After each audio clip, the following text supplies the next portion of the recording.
nafsi za wanadamu katika hii sayari dunia zimegawanyika mara 3 kutokana na chanzo au mahali ambako nafsi hiyo inatoka.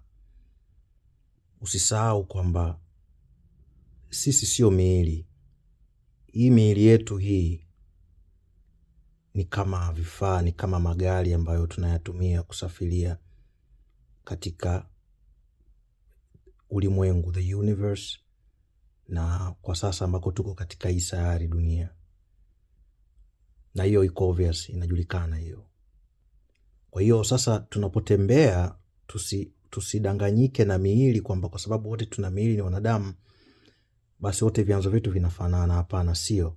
Na hata unapofuatilia historia tu utagundua kuna watu wengi ambao waliweza kutambua vyanzo vyao, yani kwamba roho zao zimetoka wapi, wamezaliwa na nani. Si kama umeelewa? Wote by the way ni chanzo ni kimoja, the main source, lakini kuna matabaka au wengine wanaita matabaka ya uungu, namna ambavyo yanakuja kuzaa na kuleta utambulisho wa kimwili. Sasa iko ni kitu kingine, sikuchanganye. Ni hivi, kama wanadamu wote ni wanadamu sawa, lakini roho zetu zina vyanzo mbalimbali. Sasa kundi la kwanza la wanadamu ni wale ambao wamezaliwa kutoka katika nchi, yani ni watoto wa mama dunia, ni watoto wa moja kwa moja na sayari dunia, wametoka katika nchi. Hizi ni nafsi ambazo zinakuwa nafsi, tunasema nafsi changa, they are very young souls, kwa zimezaliwa na mama dunia. Sasa sifa ya mtu ambaye nafsi yake au nafsi yako imetoka katika nchi, anakuwa ni mtu ambaye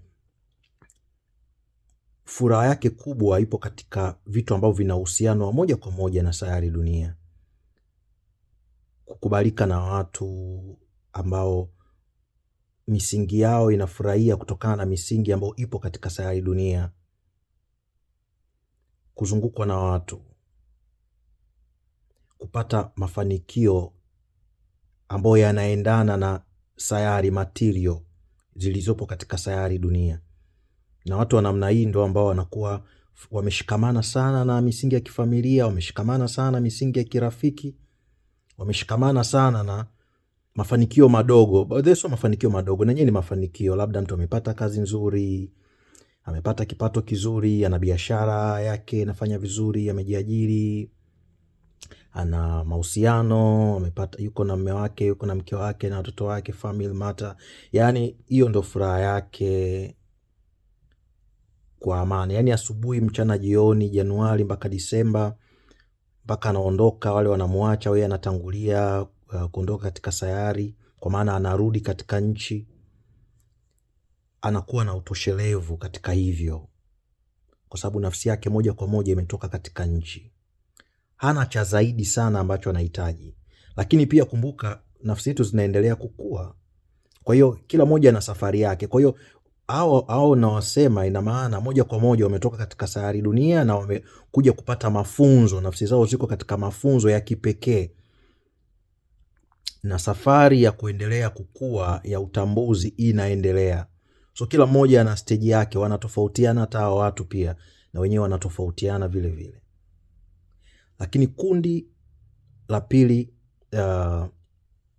la watu, hawa ni watu ambao wametoka katika, tunasema katika anga za juu.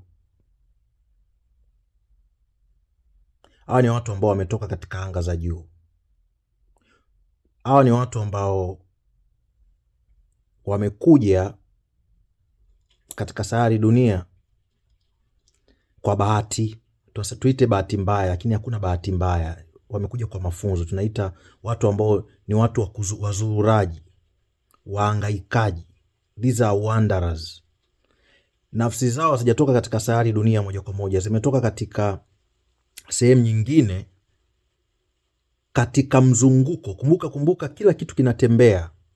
Kila kitu kinatembea katika mzunguko wao, wakajikuta wako hapa katika sayari dunia, wanaitwa wanderers.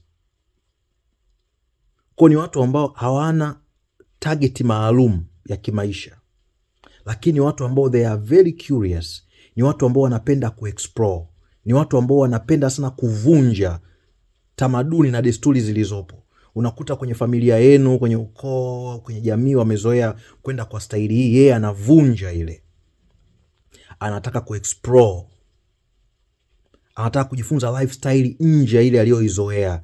Ina maana yeye ni wanderer, atosheki na sehemu moja. Anafurahia kuwepo katika sayari dunia, lakini furaha yake ipo katika kuexplore.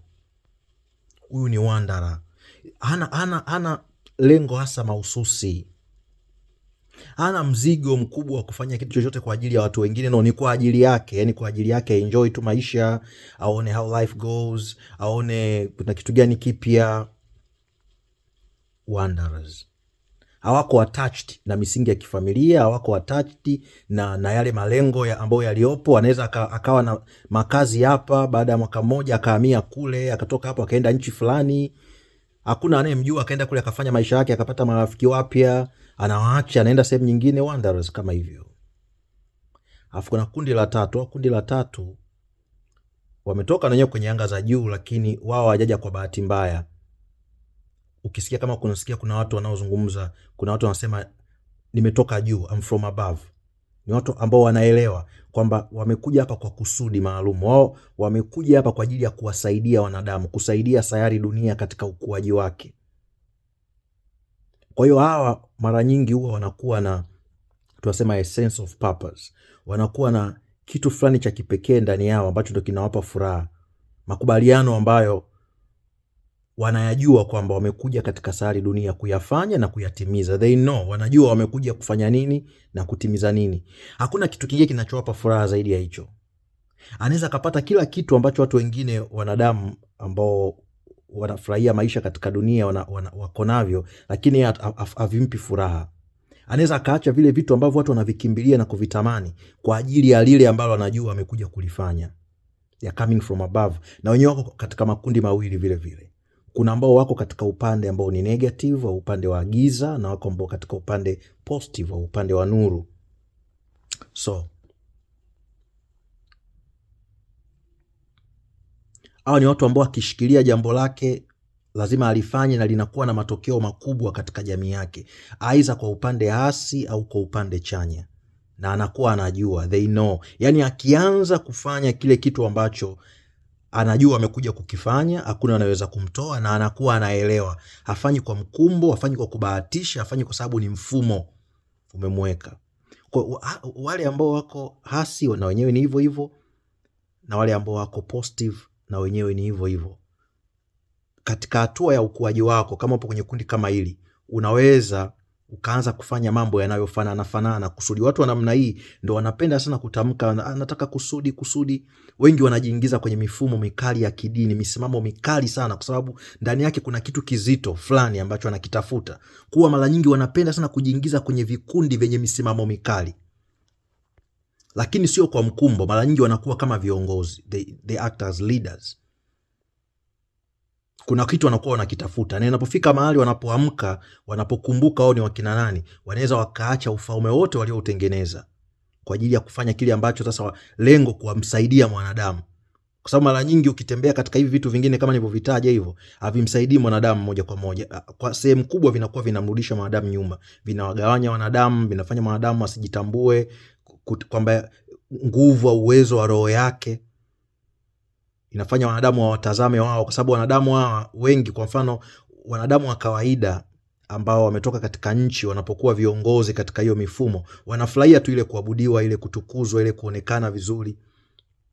Kwa sasa mtu ambaye anakusudi ile kubwa akikaa pale, anaona mbona wanachofurahia, mbona mimi sikifurahia? Yani mbona wanafurahia wanavyoheshimiwa na watu na kutukuzwa na watu, kufanywa kama miungu watu.